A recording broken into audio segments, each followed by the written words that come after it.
हा Rohan. Hello sir, कसे आहात?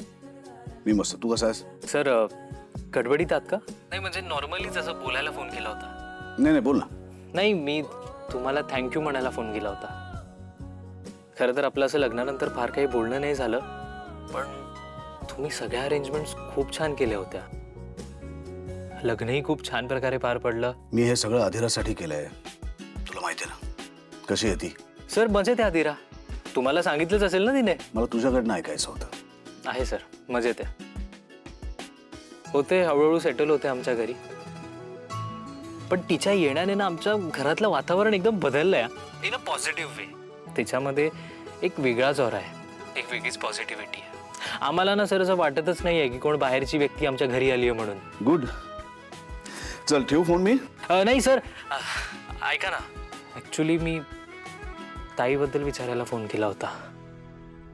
म्हणजे मी तिला फोन लावला पण तिचा फोन लागत नाहीये. कशी आहे ती? बरी आहे ना? ते तुझ्या ताईलाच विचार. तुमचं बोलणं होईलच की कधीतरी. हो सर, पण म्हणजे मला जर तुमच्याकडून कळलं असतं तर बरं वाटलं असतं. कसं आहे ना, आम्ही इथे तिला खूप मिस करतोय. मुळात ती आहेच अशी ना, तिच्यामध्ये एक वेगळाच ईज आहे. त्यामुळे आजूबाजूचे सगळे लोक एकदम कम्फर्टेबल होतात. तुमच्याही घरी तिने ते. आम्ही सगळे मजेत होत रोहन. आणि तुझी ताई सुद्धा मजेत असेल. म्हणजे ती भेटल्यानंतर तिच्याकडनं सगळे रिपोर्ट्स तुला कळतीलच. मी ठेवू फोन, जरा कामात आहे. Okay sir, bye. Bye.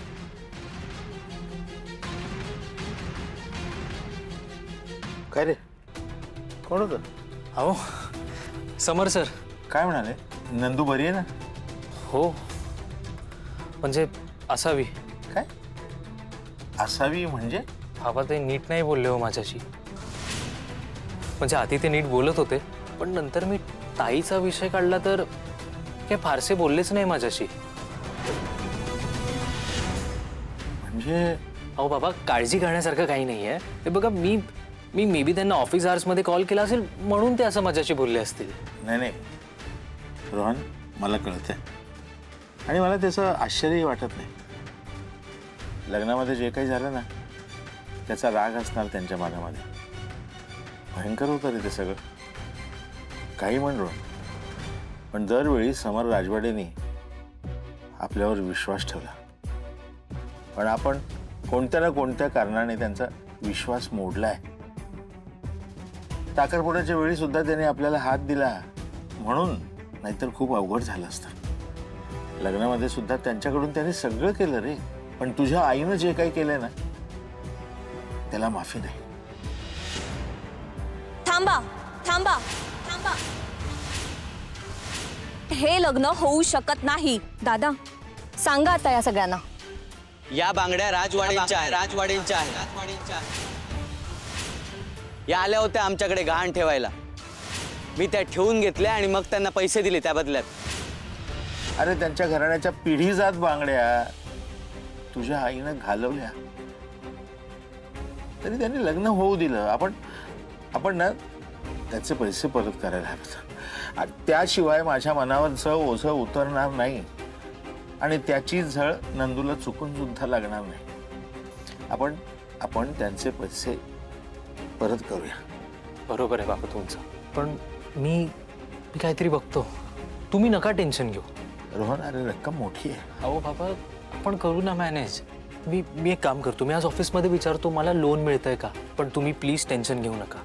Okay बरं, मला ऑफिसला लेट होत आहे, मी पळतो. हां, तुम्ही काळजी घ्या. मी फोन लावतो तुम्हाला दुपारी. ठीक आहे, चला. चौकायचा. हो हो हो, मी फोन करतो तुम्हाला.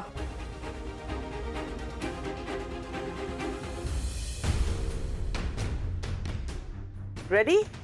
Yes mamma. एक मिनिट. हे काय? हे नको.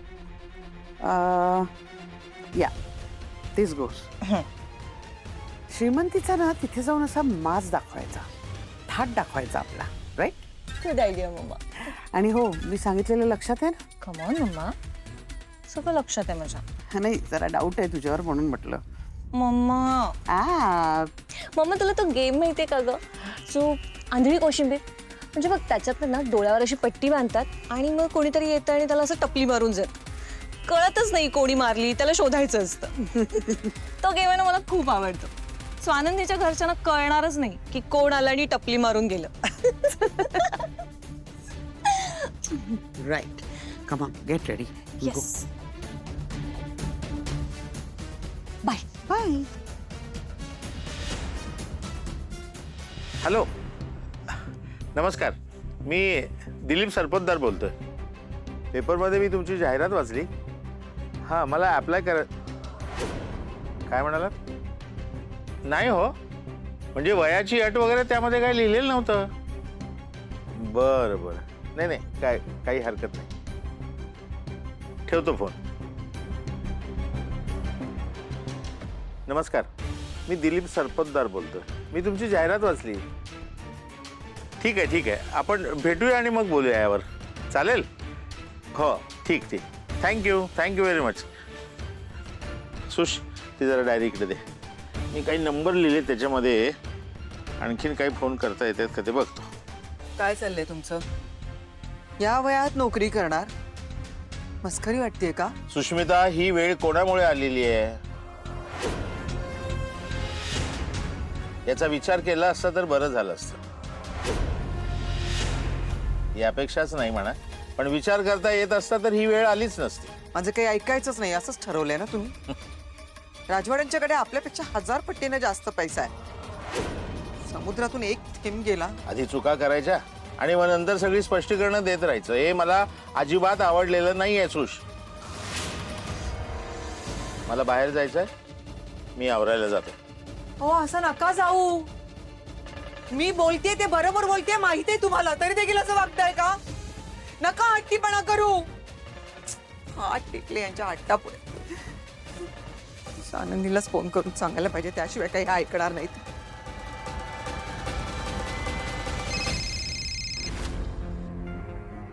हाय अगं तुझ्या बाबांना समजाव ग जरासं आनंदी आई मी तुझ्याबद्दल त्यांच्याशी बोलायचा प्रयत्न केला पण ते नाही नोकरीचं खूप डोक्यात घेऊन बसले ते काय नाही तर काय सारखं इकडे तिकडे इंटरव्ह्यू साठी फोनाफोनी करतात बाहेर जातात इंटरव्ह्यू साठी अगं पण मग थांबवायचं ना त्यांना आई काय ऐकतायत ते माझं अरे आता वय आहे का त्यांचं हे एक तर त्यांची तब्येत अशी नाजूक बाहेर गेले कुठे दगदग केली तर परवडणार आहे का मला तू सांग या वयामध्ये आता ते नोकरी करणार आहेत सकाळी डबा घेऊन ऑफिसला जाणार आहेत झेपणार आहे त्यांना हे सांगायचा प्रयत्न केला तर ते मला तर वाईटच टाकल्या ना सगळ्यांनी जीवाच्या आकांतानं ओलून सांगते अहो नका जाऊ पण ऐकतायत कुठे ते तू जरा समजावून सांग बाई त्यांना नाही नाही नाही नाही मी बाबांना नोकरी नाही करू देणार तू थांब मी बोलते त्यांच्याशी